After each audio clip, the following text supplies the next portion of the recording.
female relationships. So welcome. Stacey? Hi. Are you there, I am. Yeah. Good. Well, one of the things we want to know is, do female relationships, do they really shape the world? I definitely think they do. I mean, we're very involved in much of the world anymore as women, and we interact with everybody we interact with. You know, that creates a ripple effect, I think. Each reaction, each interaction we have with everyone.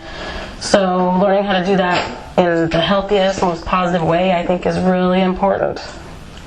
Well, why do you believe that? When you think about the fact that there are, in corporate America, for instance, there are less female CEOs, a lot less. So the CEOs or the COOs are the ones running corporate America, and they're mostly men. So how can women, where are we shaping the world? Are we shaping the world in our homes? Is that what you mean? I mean, since we're not necessarily doing it in corporate America, there's not. And look at Congress or the Senate. There aren't very many women.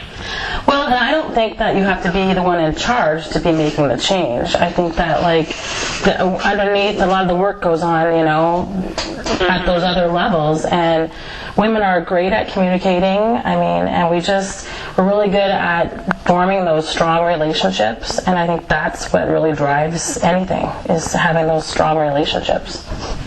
Okay. Are there common pitfalls women experience throughout the course of the same gender friendships? So, you know, we all need our girlfriends, right? So What are the pitfalls that we experience? I definitely think there's pitfalls. We're human beings, and as human beings, we tend to just do what we know.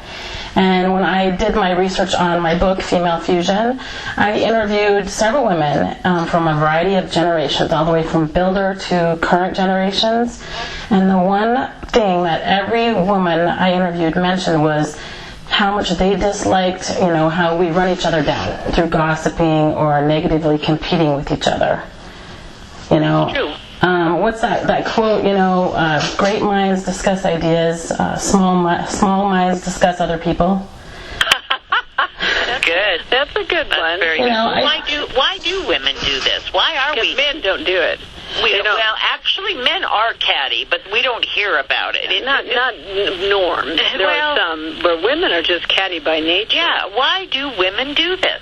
I think that we learn just at a young age. You know, we start to, I'm doing some workshop with young girls, and at age 8, we're starting to compete and size and compare ourselves to each other. Oh, sure. Am I thin enough? Have I got the prettiest hair? Right. You know, and is my outfit as cute as everyone else's? Yeah, you're right. We are competitive in our looks, not so much in our careers. Yeah, and one of the things with the book Female Fusion is I'm donating part of the proceeds to Dove's Foundation for Self-Esteem. Oh, wonderful. Because when we compare, when you start comparing yourself to someone else, you actually project negative energy onto yourself. I mean, you basically... True. Well, then you don't feel good about yourself because you're never going to be the best. You're never going to be the prettiest. Never going to be the thin enough. The smartest. There's always somebody that's going to be thinner or prettier than you. And I think you just got to remind yourself, you know, God doesn't make junk. Each of us has our gifts. That's right. You know, and those are all wonderful gifts, and be happy for the other person's gift versus competing. But I think it's something that has to be relearned because it's so ingrained in us. Right. So do you believe friendship should begin, for instance, in our childbearing years? Do you think we should nurture those friendships? Because if we don't, somehow it's hurting us? Not always. I think that having the relationships, you know, during the life events as we develop certainly helps. If you have the positive support there, it helps build our self-confidence, and it can really teach us what real good, positive connection and support is.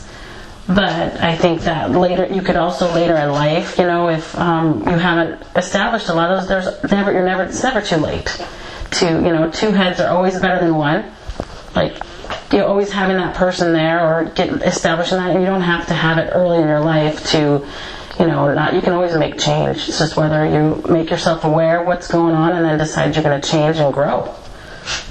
Well, what can women do to be better to each other as friends, sisters, daughters, mothers, and co-workers? What are some of your tips? Because I think we know we're good communicators. We do listen to our girlfriends.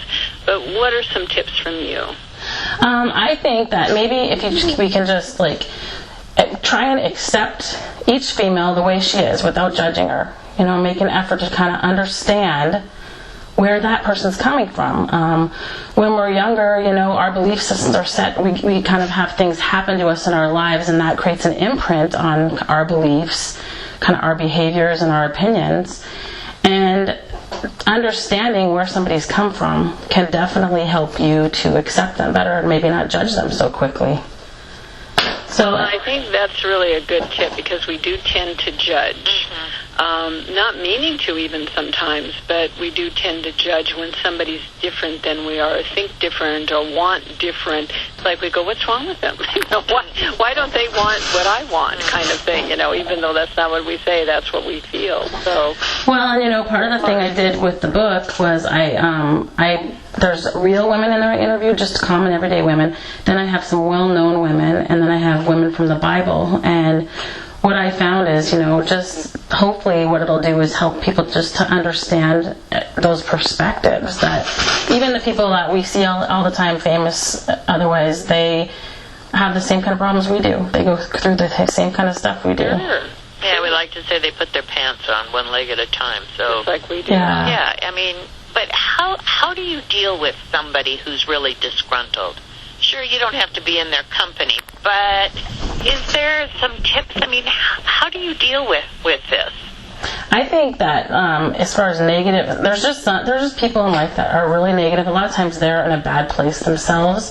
Right. And I think the best that you can do with that is, don't suck yourself into their world. Make sure that you maintain your mindset and try and maybe listen and support them as much as you can without getting sucked into that kind of behavior. We'll get sucked into the negative talk. Yeah, and I think that's what happens kind of with the gossiping. We get sucked in, and I think we just have to remind ourselves, I'm not going to go there. Yeah, Easier said than done, but you know how we all are. Yeah. We just like to talk about everybody. Gossip with somebody, you connect. Yeah, and it's bonding. It's a bonding thing. True. Because sometimes gossip isn't meant to be harmful to anybody else. It's the two of you or the three of you, you're having this conversation about a coworker or whatever it is, and you're all bonding over a cup of coffee. Good point. Yeah. And so people just want to connect and bond, and that's not the way to do it. The way to do it would be to compliment the other people, which still would make other people feel good. Yeah, turn around and find the good in people. Right. Stop looking for the negative.